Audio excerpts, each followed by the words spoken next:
ही भूमी स्वर्ग नगरी आहे, सोन्याची खान माझी रत्नागिरी. आता कोण मरतय? हॅलो. हा हा, बोलतोय बोलतोय.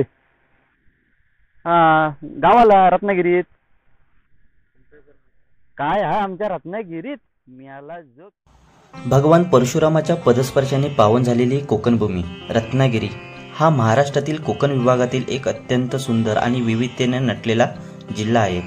याचे नैसर्गिक, सांस्कृतिक आणि ऐतिहासिक महत्त्व खूप आहे. आपल्या रत्नागिरी जिल्ह्याला 167 किलोमीटर लांबीचा समुद्र किनारा लाभला. इथले निलाशार समुद्र, हिरवागार सागर किनारा आणि डोंगराच्या कुशीत वसलेली गावे प्रत्येकाला भुरळ घालतात. इतिहासाची पाऊलखुणा सांगणारा हा जिल्हा आपल्याला गौरवशाली भूतकाळाची सैर घडवतो. इथले प्रत्येक स्थळ एक कहाणी सांगत पर्यटकांना आपल्याकडे खेचून आणतं. जगप्रसिद्ध हापूस आंबा आपल्या रत्नागिरीचा अभिमान, ज्याचा सुगंध जगभर दरवलतो. गौरी गणपती आणि शिमगा हे प्रामुख्याने मोठ्या उत्साहाने साजरे होणारे सण. या सणाला चाकरमानी मोठ्या प्रमाणात गावाला येतो. रत्नागिरीची लोकसंस्कृती म्हणजे कोकणचा आत्मा. इथल्या नमन, नाट्य, जाकडे, शक्तितुरा, दशावतार आणि पारंपरिक कला यांचा अनोखा विश्व आहे.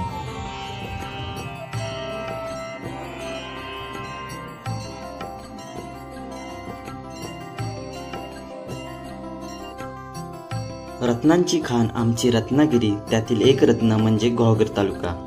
जसं तालुका बदलत जातो तशी बोलीभाषा आणि परंपरा बदलत जातात. तर पाहूया घोगर तालुक्यातील काही पर्यटन स्थळ आणि परंपरा.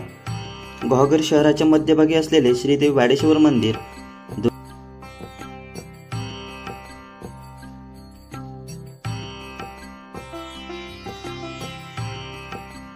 दुर्गादेवी मंदिर, हेदवीचा दशभुज गणपती मंदिर, दाभोलची आई चंडिकाई, श्रीदेवी वेलणेश्वर.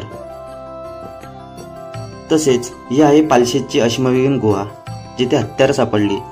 आगीतून धावणारा संकासूर अडूर गावचा आणि उमराट नरवण येथील बगाडा ही एक जुनी परंपरा आहे. येथील माणसं ती अजून जपत आहेत.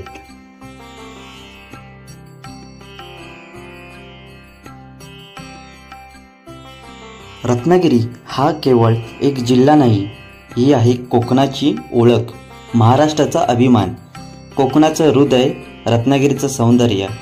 काय समजली? मग येता हो ना आमच्या रत्नागिरीला.